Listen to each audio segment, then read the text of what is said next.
Rogamos que seas tú hablando a nuestros corazones.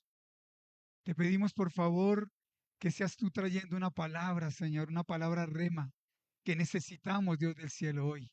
Que necesitamos escuchar, Padre maravilloso, mi amado Rey. Te ruego, poderoso Dios del cielo, que seas tú, Señor, respaldando a este tu siervo, a este pequeñito, que la gloria tuya, Padre Santísimo, Señor, sea con nosotros en el nombre de Cristo Jesús. Amén y amén. Yo quisiera conocer un concepto de parte de ustedes. Hace 8 días hablábamos de la fe, ¿verdad? De un propósito de fe, de un caminar en fe. Yo no sé cuántos de ustedes se fueron con con una mente renovada en cuanto a la fe hace 8 días. Bueno, creo que varios, ¿verdad? Ahora la pregunta es, ¿a cuántos esta semana se les, se les dificultó el asunto? Amén. Por ahí hay manos levantadas. Ok. Es decir, esto lo tengo muy claro, pero quisiera empezar con este concepto.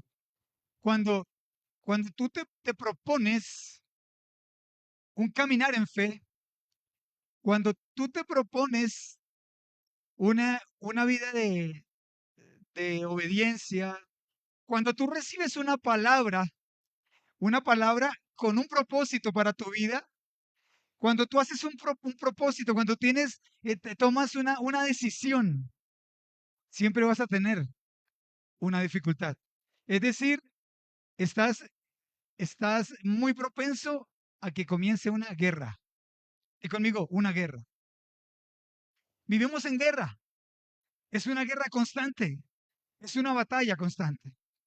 Y quiero comenzar leyendo un pasaje que está en Efesios, muy conocido, sobre todo por esta iglesia. Efesios capítulo 6, voy a leer a partir del verso 10 en adelante.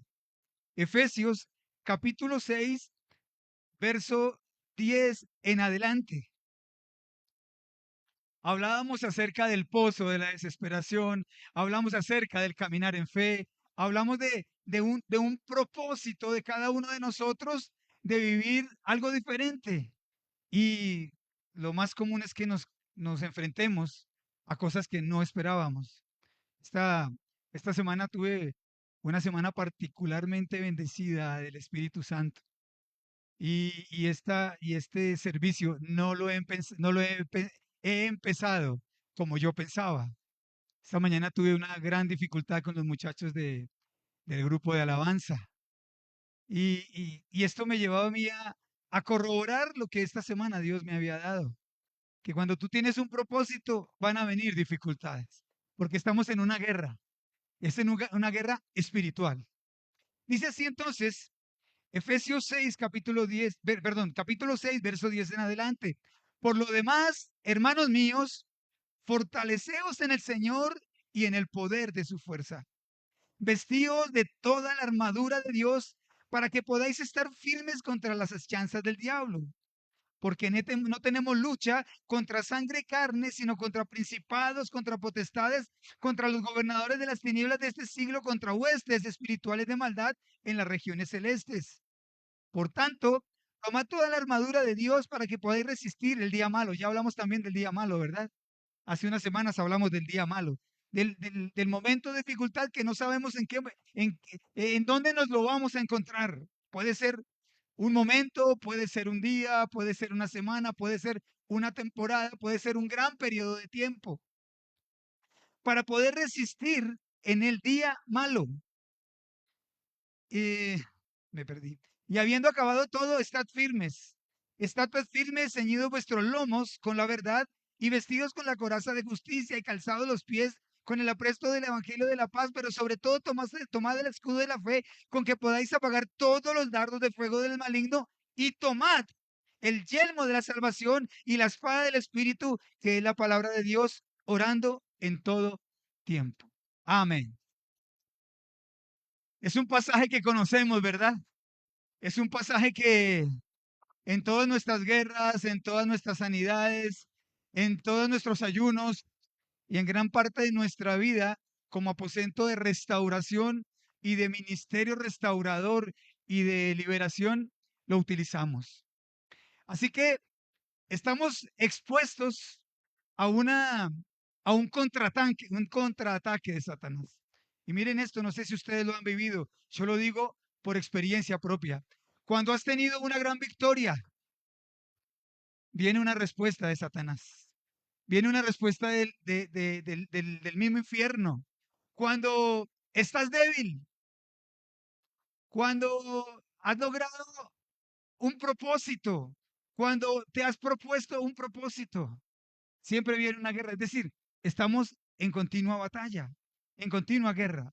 Y aquí el apóstol Pablo nos habla acerca de una armadura que es similar a la que tenían los soldados romanos. Él la, él la hace similar, hace un símil entre la armadura de los soldados romanos y nuestra armadura espiritual. Y a cada una de estas, de estos componentes de esta armadura le da un fin específico. Así que habla de cubrir nuestros lomos con la verdad de Dios, la verdad de Dios, no nuestra verdad, la verdad que Dios te ha dicho para ti, la, la, la palabra que depositó en tu corazón hace 8 días.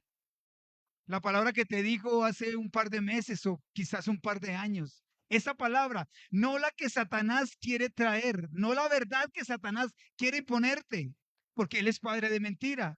La coraza de justicia, es decir, lo correcto, hacer lo correcto delante de Dios, ser justos, vivir una vida de verdad y aplicada a la realidad. El casado del Evangelio de la Paz, debemos caminar hacia lo que Dios tiene para nosotros y tener paz en lo que hacemos. No, no prestarle atención a lo que Satanás dice de nosotros. Satanás tiene un concepto de ti y Dios tiene uno totalmente opuesto. Y nuestro concepto es el concepto que Dios tiene de nosotros. Dios, ¿qué dijo de ti? Eso eres tú. ¿Qué dijo Dios que tú eras? Eso eres tú. ¿Dónde dijo Dios que ibas a llegar? Eso eres tú. Así veas todo lo contrario. El escudo de la fe, lógicamente, estamos utilizándolo fuertemente. Es tiempo de creerle a Dios. Es tiempo de vivir en fe. Este es el escudo. Es un escudo protector. Creerle a Dios. Una fe que no necesita ser grande, sino constante. Lo vimos hace 8 días, ¿verdad? No necesitas una fe grande porque con una fe pequeñita podemos decirle a una montaña, a nuestra dificultad, arrójate en el mar y ella lo hará. Así que no necesitas una fe grande, sino una fe constante, una fe que crezca, la fe suficiente para derribar montañas y tener el casco de la salvación. Di conmigo, el casco de la salvación. Ahí hay una función especial que cumple este casco. Y es porque la guerra a la que yo me refiero se desarrolla en tu mente. Es el campo de batalla, es el escenario preferido de Satanás. Así que cuando tú estás recibiendo una palabra, tal vez inmediatamente o al tiempo estás recibiendo un dardo de Satanás. Por eso necesitas colocarte el casco, colocarte el yelmo, el casco para proteger tu mente de las artimañas y mentiras, de las estrategias de Satanás. Satanás es estratega y él utiliza estrategias generales y estrategias particulares. Estrategias particulares. ¿En qué eres débil tú? En eso probablemente, muy seguramente, estoy casi seguro de que Satanás va a atacarte en lo que tú te sientes débil. Recordemos lo que veíamos hace 8 días acerca de los niveles de fe, lo que le ocurrió a Job. Job dijo, todo lo que yo creí, todo lo que yo temí, eso me aconteció. Eso me sucedió. En lo que tú te veas débil delante de tu enemigo, así te va a atacar. La espada del Espíritu, que es la palabra de Dios, es la única arma ofensiva contra Satanás para poder contrarrestar, para poder echar abajo los argumentos de Satanás. Tenemos que conocer palabra, tenemos que conocer Biblia, para con la palabra de Dios derribar los argumentos que se levantan en contra nuestra. Por eso es necesario leer la Biblia, iglesia, y memorizarla y escudriñarla. ¿Sabes cómo se memoriza la Biblia? Leyéndola una y otra y otra y otra vez, hasta que esa verdad quede grabada en tu corazón. Y toda la amalgama, o más bien todo lo que amalgama, o todo el pegamento de todo esto que yo les acabo de decir, es la oración. Un cristiano sin oración se muere. Yo no sé si ustedes le han dicho al Espíritu Santo, por favor, cuando yo esté alejándome de mi vida de oración, por favor, indícamelo. Y yo creo, a los que lo hemos hecho, yo lo hago particularmente, cuando yo veo que mi nivel de oración va bajando o cuando mi deseo de orar va disminuyendo, porque somos humanos, a veces estamos cansados. Así que si dejas 2 o 3 días de orar porque estás cansado, el cuarto día ya te entró la desidia, ya te entró la pereza. Así que tienes que levantarte, ponerte en pie y decirle, Señor, por favor, quiero volver a mi vida de oración. Quiero volver a mi actividad de oración porque siento que estoy disminuyendo, siento que mi vida espiritual se está apagando. Debo orar porque la oración es la amalgama, es el pegamento que mantiene unidos todos estos elementos de nuestra armadura espiritual. No podemos dejar de orar. No podemos dejar de contactarnos con Dios porque esa es nuestra fuerza. Él es nuestra fuerza espiritual. Bueno, entonces, ya hablamos de un combatiente que somos nosotros. El combatiente somos nosotros. Ya tienes tu armadura. Ya tienes todos los elementos necesarios para combatir a tu enemigo. Aquí está entonces el cristiano. Y al otro lado está nuestro enemigo Satanás, nuestro enemigo el diablo. Y en medio de esos dos combatientes está el escenario. ¿Y cuál dijimos que era el escenario? Nuestra mente. Ese es el escenario donde se desarrolla principalmente la guerra contra nuestro enemigo. Él utiliza nuestros propios pensamientos, nuestras propias dudas, nuestras propias malas intenciones, aquellas cosas, nuestros temores, aquellas cosas, como lo digo, como aquella cosa, aquello que tanto temí fue lo que yo recibí.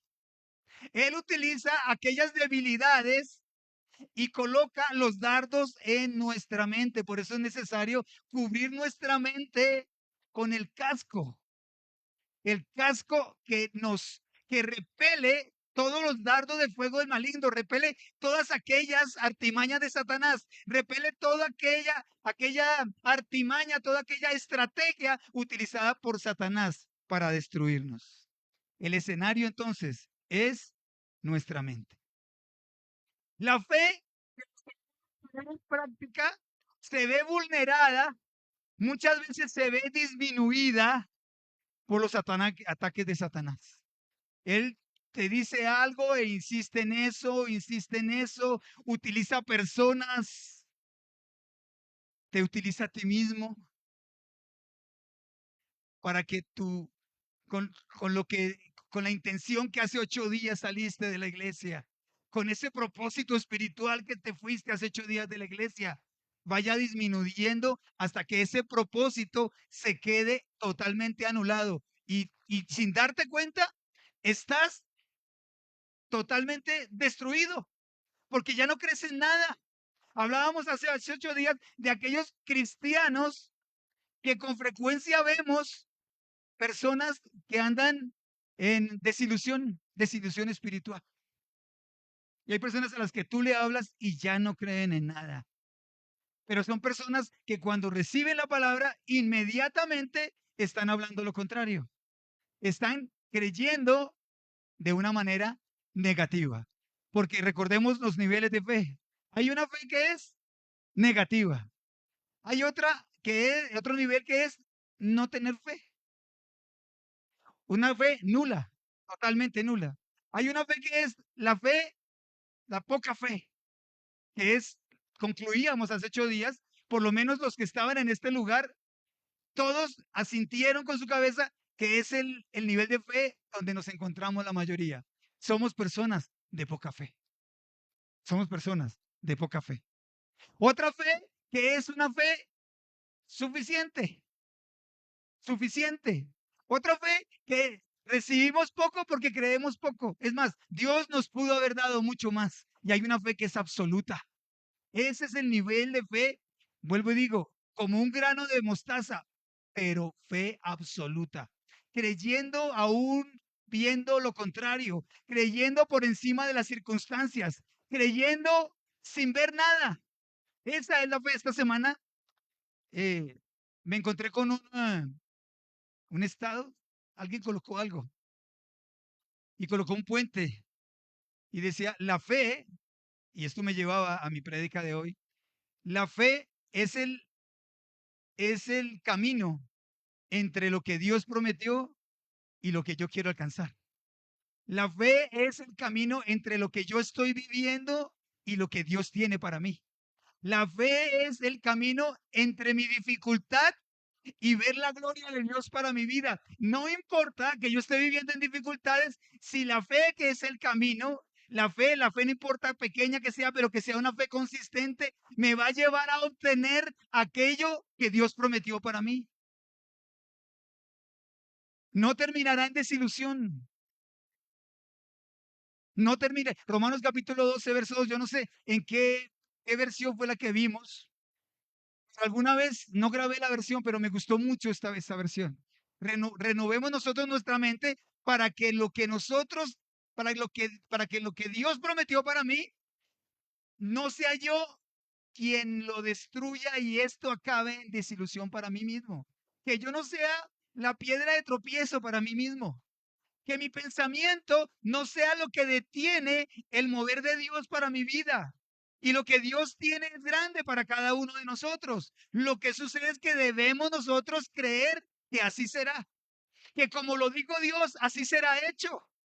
No importando la circunstancia, porque nosotros caminamos no por vista, caminamos por fe. Caminamos por fe. Pero Satanás quiere bombardear, destruir, aniquilar, acabar esa fe. Quiere destruirnos en nosotros mismos. Porque no sé si en ustedes es frecuente, pero yo he visto personas que hablan de fe, pero viven todo lo contrario. Viven una vida de derrota porque no creen en lo que Dios dice. No creen en lo que dicen creer. No viven en lo que dicen creer. ¿Ok? Perfecto. Nuestro enemigo, nuestro adversario. Primera de Pedro capítulo 5 versos 8 al 9 dice que nuestro enemigo es el adversario Satanás. Pero nosotros conocemos, cuando conocemos la palabra, podemos recitarle a él Filipenses 4:13. Es una palabra muy conocida, ¿verdad? Satanás, yo todo lo puedo en Cristo que me fortalece. Es fácil decirlo, no es tan fácil vivirlo. Es fácil memorizarlo, no es tan fácil caminar en este versículo. Todo lo puedo en Cristo porque Él me fortalece. Debemos fortalecernos en la palabra y en la promesa que Dios dijo para cada uno de nosotros. Debemos caminar en esa fe que es ver sin ver, que es poseer sin tener. Porque la fe es tener la certeza de algo que nosotros estamos esperando y estar convencidos de algo que no vemos. El camino de la fe es un camino muy hermoso. Yo no estoy diciendo es fácil, estoy diciendo es muy hermoso. Es un camino de mucha gratificación.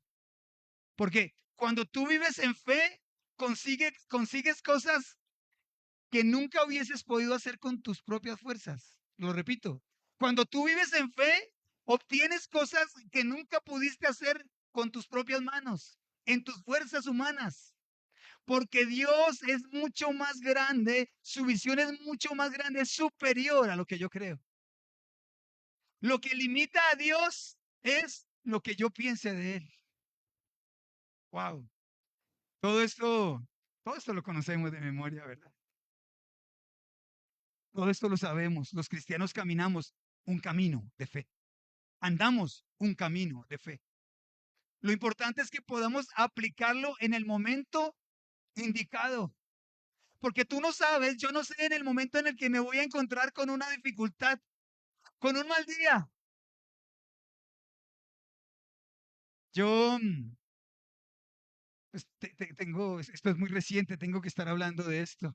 Cuando recibimos la noticia de la muerte de mi suegra, recuerdo a mi esposita tirada en el piso, llorándola y decía, Señor, pero te sigo amando, pero te sigo amando, pero te sigo amando, Señor. Aún en medio del dolor, te sigo amando. Aún en medio de la dificultad, yo te sigo amando. Tú no dejaste de ser bueno porque me encontré con una dificultad en el camino. Tú no dejaste de ser bueno y no dejaste de amarme porque me permitiste algo que a mí me duele. Tú sigues siendo igual de bueno. Tú sigues siendo igual de compasivo. Tú sigues siendo igual de amoroso. Hay una oración, se me olvidó, de verdad que se me olvidó buscarla, está en Hechos. Adriana nos la enseñó. Yo no sé si tú recuerdas en qué capítulo, que es capítulo 1, capítulo 2 de Hechos, donde está el apóstol Pedro dirigiéndose al Sanedrín y diciéndoles cómo era la manera de orar. Y primero lo que tenemos que hacer nosotros es exaltarlo a él, luego hablar la palabra, y te cuento que eso lo he hecho yo. Desde ese día lo he hecho yo. Y para eso tengo que leer más palabra para poder nutrirme y que mi oración sea bíblica, decías tú. Una oración bíblica, una oración que se parezca a la Biblia. Hay oraciones que no se parecen a la Biblia. Alguna vez alguien me decía, a mi esposita, a mí, yo estoy orándole al Señor para que, miren esto, por favor, apúntenlo los que están apuntando, es una oración bien particular. Yo le estoy orando a Dios para que en el avión que va mi ex marido se caiga el avión y se mate solamente él, los demás no. O sea, era una oración con misericordia, porque no quería que muriera sino solamente el ex marido. Esto es una oración bíblica. Esto es una oración bíblica. Gracias a Dios, Dios no se mueve por nuestros sentimientos, sino pobre hombre. Estoy orando para que se muera mi marido. Nuestras oraciones tienen que ser bíblicas. Nuestras oraciones tienen que ser bíblicas. Y la Biblia me dice, no que yo debo tomar o pedir venganza para mis enemigos o para quienes considero yo enemigos, porque en este caso yo diría, me gustaría conocer la versión de él, ¿no? La versión de él. No para que tomemos venganza, sino para que bendigamos a nuestros enemigos. Así que nuestra oración tiene que ser bíblica. Cuando yo comencé a orar bíblicamente, Dios comenzó a transformar mi manera de orar. Y yo llevo orando muchos años. Pero cuando oramos bíblicamente, nuestra fe es transformada. Nuestra visión de fe es transformada. Comienzo a hablar específicamente como dice Dios que debo orar y que debo hablar en fe. ¿Y cómo debo orar, pastor? Como dice la palabra.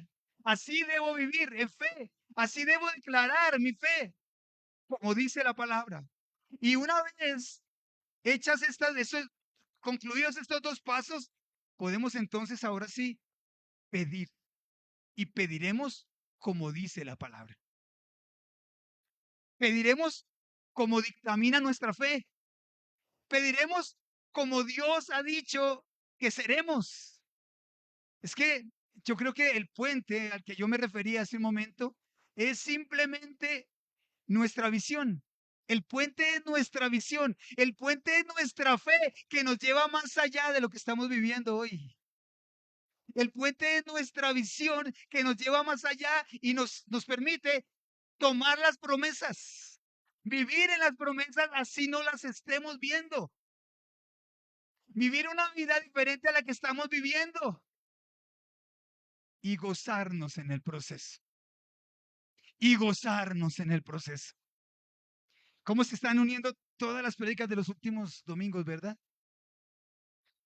Yo lo creo firmemente, que no solamente debemos recibir una palabra, sino inmediatamente aplicarla. Y hablando de fe, y hablando de los dardos de fuego del enemigo, yo también me he propuesto a ser feliz. Nos hablaba Dios acerca de que nos propongamos ser felices con lo que tenemos. Que nos propongamos, que le digamos a nuestro corazón, sé feliz con lo que tienes porque lo que tienes es muy grande. Para ser feliz con lo que tienes, debes poner en práctica tu fe. Gracias, Señor. En el caso de ustedes, no es el caso mío. O sea, para quien aplique, a quien corresponda. Gracias, Señor, por mi esposa. No importa que sea cantaletera. Yo la veo, Dios del cielo, y esto lo digo muy en serio. No importa que me dé cantaleta. Yo la veo, Dios del cielo, con tu amor, como tú quieres que yo la vea, porque en fe veo que ella va a dejar eso, que seremos felices, más felices aún. Gracias, Dios del cielo, por mi esposo. Porque aunque no viene a la iglesia, porque me toca luchar con él, gracias por este hombre que está a mi lado. Gracias por mis hijos, Dios maravilloso. Gracias por el techo que tú me has regalado. No importa, Dios del cielo, que yo quiera algo mejor o que te esté pidiendo algo mejor. Voy a ser feliz hoy con lo que tengo. Eso es vivir en fe. Eso es aplicar la fe.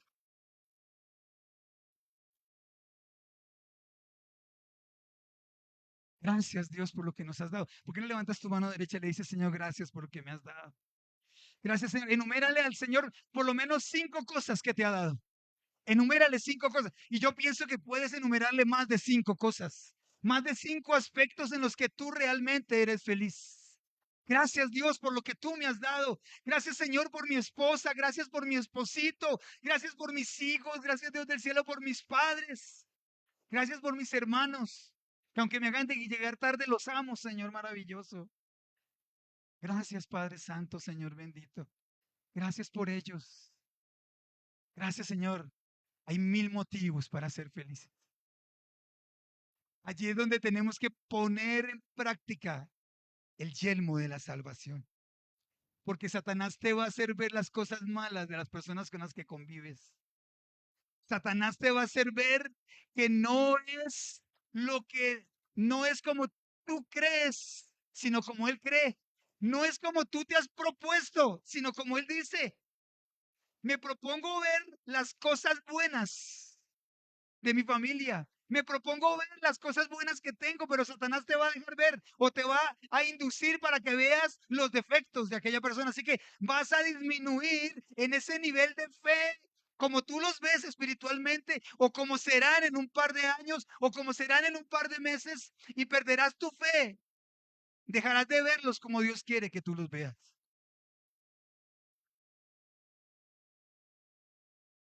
Gloria a ti, Señor. La guerra espiritual se desarrolla en el campo de la mente.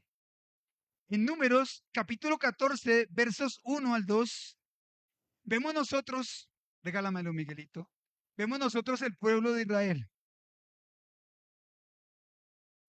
Números 14, versos 1 y 2. Tengo que ponerlo en contexto. Ellos salen de esclavitud y Moisés les dice, vamos, vayan y vean, nombra 12 espías y les dice, vayan y vean, recorran la tierra que vamos a poseer. Así que salen ellos y vuelven con este dictamen. Miren esto. Sí, la tierra realmente para donde Dios nos lleva es una tierra que fluye leche y miel. La promesa está a puertas de cumplirse.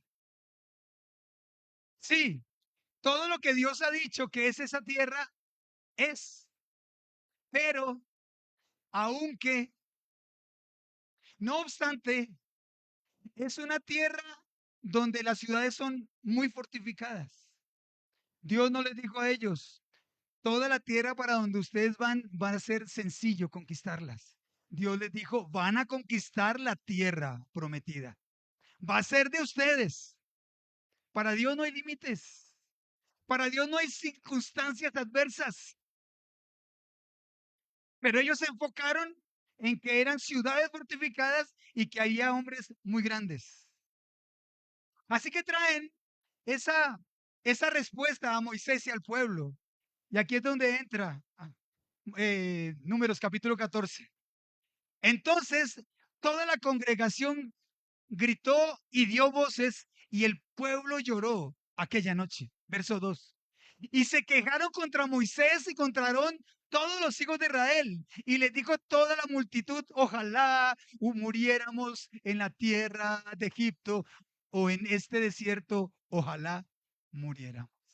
Wow, una dificultad, una, una manera de ver las cosas. Y mire, el libro de Números tiene una particularidad. Está escrito aproximadamente en 38 años. Duró más o menos 38 años en escribirse. Y está dividido, o más bien, comienza con un censo y termina con un censo. El primer censo fue en Sinaí, cuando ellos salen. ¿Recuerdan? Estaban en el monte, están frente al monte, en el desierto de Sinaí, y allí son censados. Allí también comienzan a dudar de Dios. Su fe se debilita y el libro de Números tiene una particularidad. El primer censo es para aquellos que salieron de esclavitud. El segundo censo fue aquellos que entraron a la tierra prometida, que no eran los mismos. No fueron los mismos, porque exceptuando a Caleb y Josué, todos los del primer censo murieron en el desierto. Todos murieron en el desierto. Así que se enfocaron únicamente en la adversidad y no en lo que Dios había dicho de ellos. Y dejaron que en sus corazones entrara el temor, entrara la duda. Satanás utiliza el temor, Satanás utiliza la duda, Satanás utiliza el miedo para destruir al cristiano. Todo lo que yo creí, eso me vino, eso me sobrevino.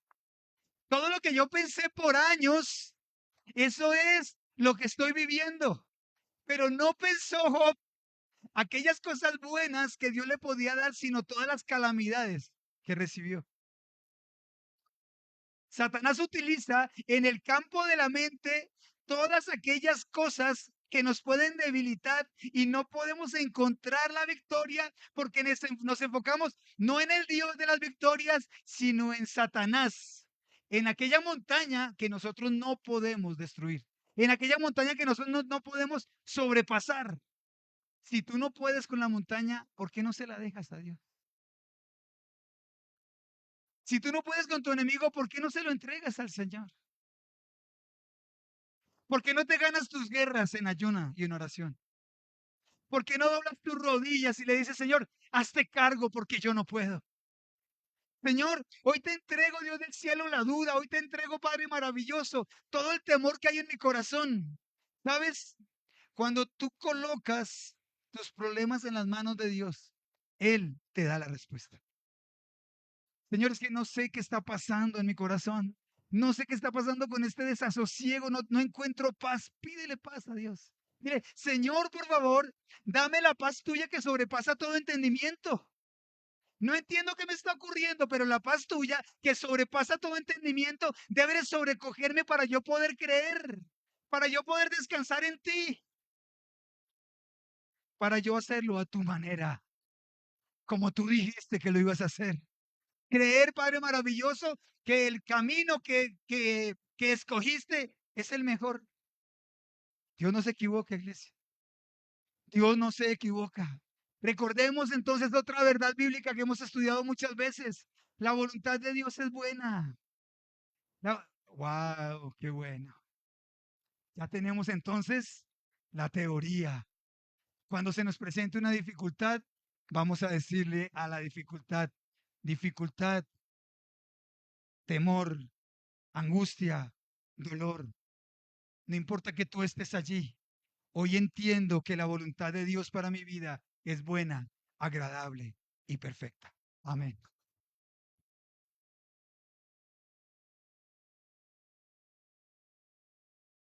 Satanás sí desea interferir tu mente y sembrar temor.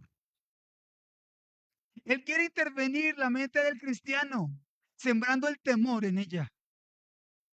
Cuando Satanás deposita una semilla de temor en tu corazón y tú dejas que esa semilla que germine, tú terminarás doblegado a los propósitos de Satanás.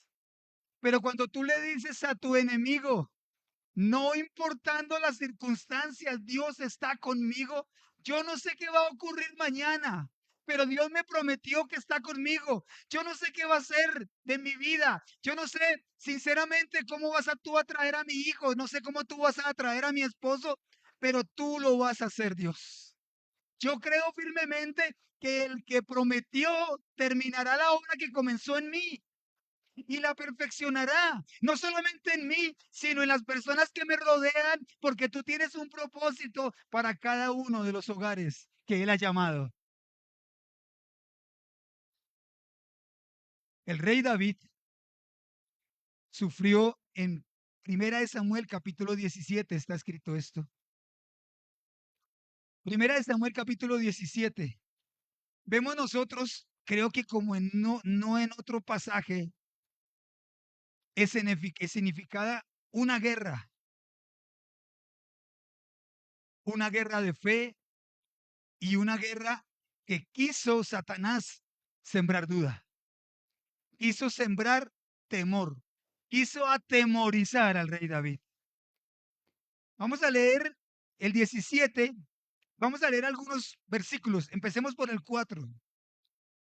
Recordemos que sale el filisteo, salen los ejércitos, estaban el ejército de Israel y el ejército de los filisteos, estaban uno frente al otro y sale un gran hombre, un paladín, así lo menciona la Biblia. Y dice así, salió entonces del campamento de los filisteos un gran hombre, el cual se llamaba Goliat de Gat, y tenía de altura 6 codos y un palmo. ¡Wow, qué terror! Y se paró y dio voces a los escuadrones de Israel diciéndoles, ¿para qué os habéis puesto en orden? Este es el versículo 8, en orden de batalla. ¿No soy yo el filisteo, vosotros los siervos de Saúl? Escoged entre vosotros un hombre que venga contra mí. Verso 10. Y añadió el filisteo, hoy yo he desafiado al campamento de Israel, dadme un hombre que pelee conmigo. Verso 11. Oyendo Saúl y todo Israel estas palabras del filisteo, se turbaron y tuvieron gran temor. El temor se apoderó de ellos. Ninguno podía dar un paso hacia adelante, porque aquel enemigo era mucho más grande y se veía mucho más poderoso que ellos. Así que Satanás, a través de Goliat, utilizó la intimidación. Y no solamente era su boca, sino también su apariencia. A veces las dificultades son así. Parecen tan, pero tan insuperables que de solo verlas nos intimidamos. Perdemos la batalla solamente viendo la dificultad. Perdemos la batalla solamente viendo a nuestro enemigo. Decidimos no pelear. Es mejor no pelear. La batalla, la guerra está perdida. No levantemos la mano contra él. Dice el verso 16. Venía pues aquel filisteo por la mañana y por la tarde así lo hizo por 40 días. Ese es Satanás. De mañana y tarde por 40 días. De mañana y tarde. No sé si es al momento de orar, cuando tú te arrodillas, que estás hablando con tu boca algo, pero con tu corazón dudas. Estás hablándole a Dios algo, pero Satanás inmediatamente está sembrando el temor. Está debilitando tu fe. Estás creyéndole más a la dificultad que lo que ha dicho Dios de la dificultad. Le estás diciendo a tu dificultad o a tu gigante, cuán pequeño es Dios para ti. Le estás diciendo a tu dificultad o a tu gigante, tal vez, solo tal vez, Dios no puede hacerlo. Tienes que decirle a tu gigante cuán grande es tu Dios. Cuán grande es el que pelea por ti las batallas. Y la experiencia me dice que cuando tu gigante es muy grande, tus victorias son igualmente grandes. Amén. Verso 24. Y todos los varones de Israel que veían aquel hombre huían de su presencia y tenían gran temor. Eran todos, todo el ejército de Israel. Y el verso 32 dice, y dijo David a Saúl, no desmaye el corazón de ninguno a causa de él. Tu siervo irá y peleará contra el filisteo. Tu siervo irá y peleará contra el filisteo. No era porque fuera experto, porque nos dice la palabra que era el más inexperto. No era porque tuviera la armadura muy grande, porque fue sin armadura carnal, sin armadura de este mundo. Él era un muchacho joven, pero que fue con la unción del Espíritu Santo. Estaba empoderado para su batalla. Dios lo había formado en medio de la dificultad para poder derrotar a sus enemigos. Y dice el verso 41 en adelante, esto me parece hermoso. Y el filisteo venía andando y acercándose a David y su escudero delante de él. Verso 43. Y dijo el filisteo a David, yo soy perro para que vengas a mí con palos, y maldijo a David por sus dioses. Verso 44. Dijo luego el filisteo a David, ven a mí y daré tu carne a las aves del cielo y a las bestias del campo. 45. Entonces dijo David al filisteo, mire que es una guerra de palabras. El filisteo habló en contra de David, profirió maldiciones, te voy a destruir. Y David se paró inmediatamente y profirió también palabras contra su enemigo. No es así como tú estás diciendo. No es así como dice Satanás a través de tu boca. Entonces dijo David al filisteo, tú vienes a mí con espada y lanza y jabalina, mas yo vengo a ti en el nombre de Jehová de los ejércitos. No me importa, no estoy viendo tus armas. Mis armas aparentemente son más pequeñas, pero son armas espirituales. No se había escrito Efesios 6, pero él ya tenía la armadura de Dios. No se había escrito Efesios 6, pero él ya tenía esos 7 elementos para poder combatir contra su enemigo. Él se había puesto toda la fe, toda la confianza en Dios para poder pelear contra alguien que se veía mucho más grande. Es más, era más amenazante. Eso es lo que hace Satanás con nosotros. Él te amenaza. Él te lanza una amenaza, no importando de dónde venga. Y debilita tu fe. Cuando tu fe está debilitada, tu batalla está perdida. Es que él dijo, es que ella dijo, es que me hicieron, es que dijeron de mí.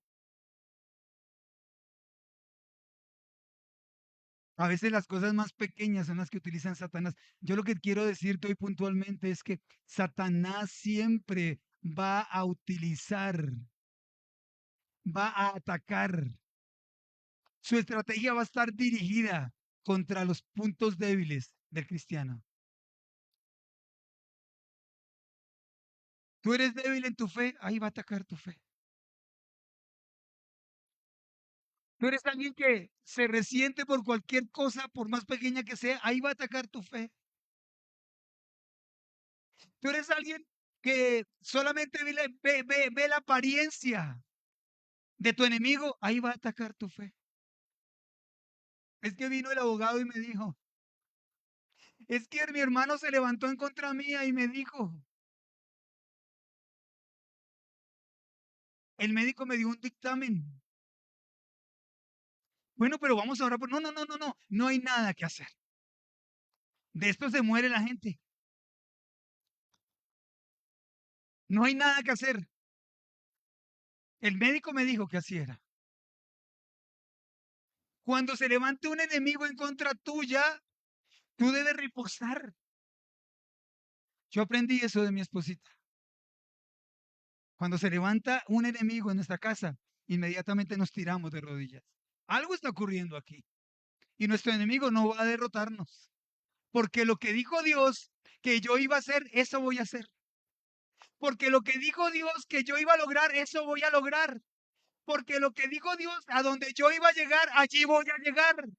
No importando la dificultad, no importando el momento de dolor, no importando cuán grande parezca mi enemigo, yo lo digo también. Yo digo que Dios está conmigo y mi victoria está en mi mano.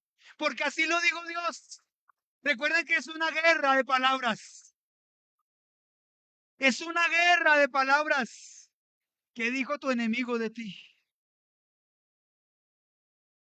¿Qué digo yo de mi enemigo? Continuamos. Y vamos en el verso 45, ¿verdad? 46.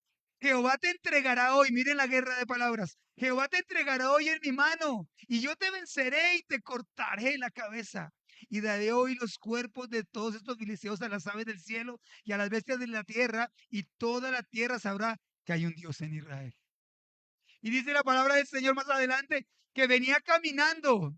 Goliat venía caminando hacia donde David, profiriendo amenazas. Y David, ¿sabes cómo iba? Corriendo, corriendo. Él iba corriendo, profiriendo amenazas en contra de su enemigo. Y el filisteo dijo, hoy te destruiré. Y David le dijo, hoy te cortaré la cabeza. Hasta hoy tú me vas a amenazar. Hasta hoy vas a abrir tu boca en contra de los ejércitos de Jehová. Hasta hoy lo hiciste, Satanás. Hasta hoy utilizaste a este enemigo mío para amedrentarme. Hasta hoy utilizaste todas mis debilidades para amedrentarme. A partir de hoy, yo me hago fuerte en Dios. Mi fe se fortalece y voy a obtener lo que Dios dijo que yo voy a obtener.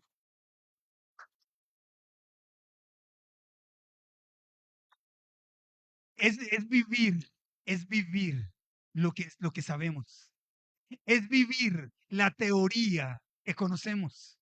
Es vivir. Creo que en eso nos hemos enfocado en los últimos, por lo menos un par de años aquí en la iglesia. En vivir esta palabra,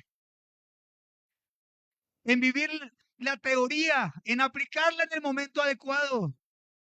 Yo creo que, yo sé que muchos de ustedes, al momento de aplicar la teoría entendida, muchas veces no lo han hecho.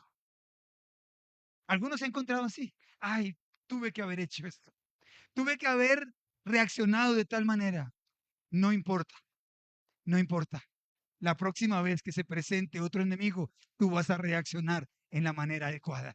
La próxima vez que tu enemigo se levante en contra tuya, tú vas a reaccionar de la manera adecuada. La próxima vez que te provoquen, tú vas a reaccionar bíblicamente. La próxima vez que se levante Satanás diciendo todo lo que quiera hacer contra ti, tú vas a reaccionar de la mejor manera. La próxima vez que se ha levantado una amenaza, tú vas a proferir palabras en contra de esa amenaza.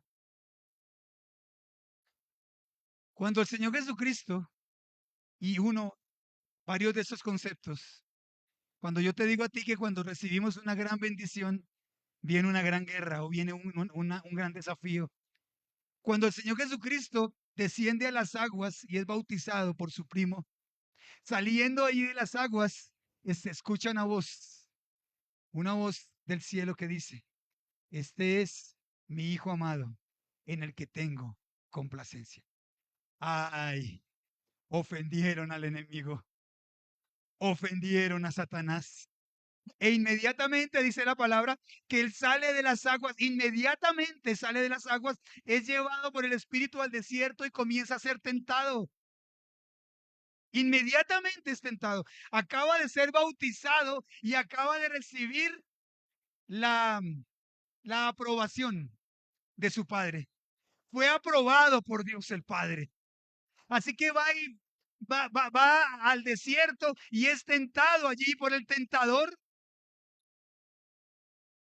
¿Recuerdan ustedes en las tres áreas donde se reúnen los tres grandes pecados en el hombre? La vanagloria de los ojos, la vanagloria de la carne, perdón, los deseos de los ojos, los deseos de la carne y la vanagloria de la vida. Los deseos de los ojos, los deseos de la carne y la vanagloria de la vida. Allí fue tentado porque había acabado de recibir una palabra. Cuando tú recibes una palabra específica, cuando tú dices, esta palabra es rema para mi vida, vas a ser llevado al sitio de la tentación. Vas a ser llevado por el tentador al lugar donde disminuya tu fe y aquella palabra rema se vaya disminuyendo. Porque cuando tú tienes una palabra rema, es decir, una palabra específica para tu vida, y tú caminas en esa palabra, vas a pisotearle la cabeza a Satanás. Pero cuando tú caminas en esa palabra rema, y esa palabra él logra, a través de los dardos de fuego, logra disminuirla, de que se vaya desvaneciendo. Yo siempre he visto esas palabras remas como cuando en la imagen del televisor, eh, no, se, se disuelve, se distorsiona. Esa es la palabra. Cuando se distorsiona esa palabra rema, entonces deja de ser efectiva para el cristiano. ¿Cómo es el proceso? Tú recibes la palabra rema. Cuando Jesús recibió el aval de su Padre, eres tentado y llevado al desierto. Así que una vez eres tentado, aquella palabra se va diluyendo en tu vida. Entonces Satanás puede estar tranquilo porque esa palabra rema ya no es rema en tu vida. Es un posiblemente. Es un si Dios quiere. Ore por mí, porque yo necesito una sanidad. Si Dios quiere, ojalá, ojalá. Se está diluyendo la palabra rema en tu vida. Satanás está ganando la batalla. Que se encienda ese botoncito, ese bombillito rojo. Alerta, alerta. Esta palabra rema no se puede diluir. Voy en fe a hacerla más fuerte nuevamente. Voy en fe a creer nuevamente en esa palabra que Dios dio para mí. Voy en fe a caminar en esa palabra. Es decir, si aquella palabra rema, aquella verdad se está diluyendo para tu vida, vuelve y tráela, vuelve y camina en ella. ¿Qué dijo Dios para ti? ¿Cuál es la promesa de Dios para tu familia? Estos, hace 8 días, recordaba yo una gran promesa que Dios nos dio a nosotros, que le dio a mi esposa. Yo no sé cuántas veces Dios nos ha dicho familia amada y escogida. Tú has estado presente allí, ¿verdad? ¿Cuántas veces Dios ha dicho familia amada y escogida? Y hace 8 días, cuando estábamos nosotros, Miguel y yo, aquí en la iglesia, trabajando. Cuando estaba ese mismo día, Nancy, mi hermana, mis 2 hijos, trabajando en el CISGA, y estaba mi esposa paralelamente, el mismo día, a la misma hora, trabajando en los Estados Unidos. Esa palabra llegó a mi vida y tuve que ser conmovido. Señor, familia amada y escogida, familia de ministerio. ¿De dónde venimos? Ustedes no tienen ni idea de dónde venimos. Ustedes no tienen ni idea de dónde nos sacó Dios. Ustedes no tienen ni idea de cuán sucios estábamos. Pero Dios está cumpliendo aquella palabra que le dio a mi esposa hace más de 35 años. Hoy la estamos viviendo. No importando las dificultades, no importando el tiempo que ha transcurrido, no importando nuestras debilidades como seres humanos, porque somos seres humanos como cualquier otro. Tenemos defectos y tenemos virtudes. Tenemos debilidades y tenemos fortalezas. Exactamente, eso es lo que Dios quiere hacer con cada uno de nosotros. Lo que sucede es que Satanás, cuando diluye la promesa de Dios en tu vida, cuando diluye la palabra rema para tu vida, tú comienzas a ver más fuertes tus defectos que tus virtudes. Y lógico, sigues siendo una persona llena de defectos, pero con un llamado de Dios. Dios no llama a personas perfectas. Cuando tú te enfocas en el llamado de Dios, aquellas cosas que van en detrimento de tu llamado se hacen pequeñas. Y caminas en fe porque Dios te llamó. Caminas en fe porque Dios creyó en ti. Es que nadie cree en mí. No importa que nadie crea en ti. Dios creyó en ti y eso es suficiente. Dios vio en ti lo que nadie ha visto y eso es suficiente. Yo camino en la palabra que Dios dijo para mí y eso es suficiente. A partir de hoy voy a caminar en fe. A partir de hoy voy a dejar que Dios trabaje en mí como tiene que trabajar. No me voy a oponer. Voy a decirle a mi gigante, no voy a prestarte mis oídos. Recuerden que ese fue el problema de Eva. Le prestó los oídos a la serpiente. Y allí viene el problema.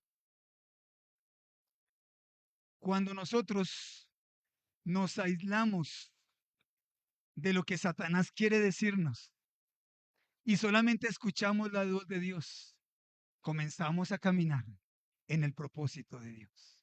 Yo no sé quién de ustedes necesita hoy decirle, Señor, yo quiero caminar en tu propósito. Eso que tú dijiste para mí, lo quiero retomar. No estoy diciendo de pronto una palabra nueva para tu vida. Estoy diciéndote que retomes eso que Dios dijo hace tiempo para ti. Que retomes eso que Dios prometió para tu vida, para tu hogar, para tu familia, para tu ministerio. Retómalo y vuelve a creer en eso. Vuelve a caminar en fe. Vuelve a visualizarlo en fe. Vuelve a creer que Dios puede traer a tu esposo a este lugar. Vuelve a creer que Dios puede traer a tu esposa a este lugar. Vuelve a creer que Dios está haciendo grandes cosas, no importando que no lo estés viendo con tus ojos. Vuelve a creer que Dios está formando en ti un ministro. Vuelve a creer que Dios está formando en ti un siervo de Dios, una sierva de Dios. Métete con Dios.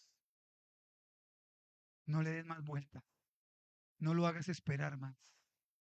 ¿Sabes cómo me muestra el Señor? Él te espera. Yo lo veo en las noches, esperándote. Hoy sí, hoy sí ella va a venir a orar.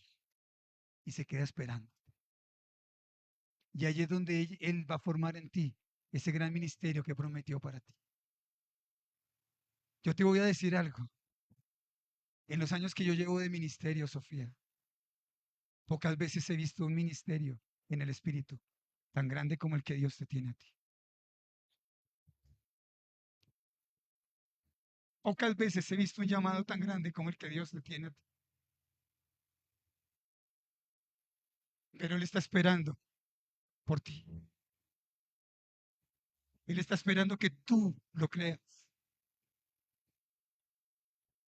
Él se ha quedado esperando muchas veces por esa cita.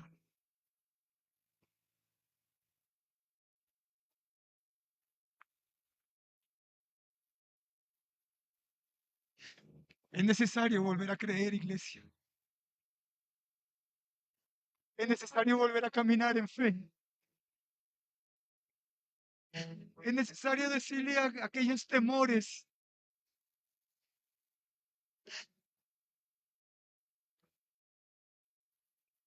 que no son mayores que tú. Todos tenemos temores. Todos pensamos en el mañana. Hasta los que vivimos por fe, en algún momento tenemos temores. Pero se trata de sobrepasarles, de creerle más a Dios que la dificultad, de creer en lo que Dios ha dicho para ti, no lo que tu enemigo te está diciendo que creas.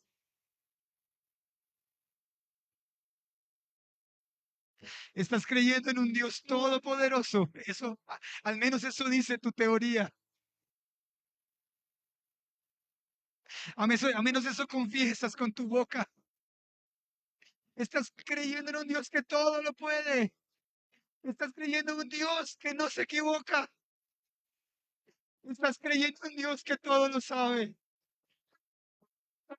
Entonces, ¿por qué temer? Entonces, ¿por qué dudar?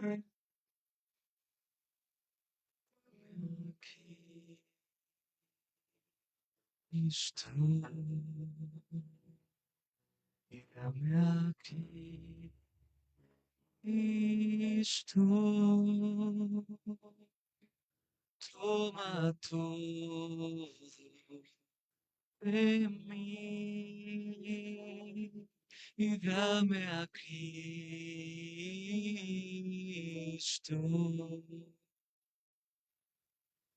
dame a Cristo.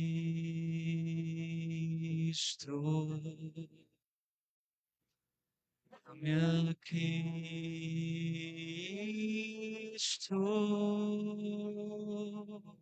y toma todo de mí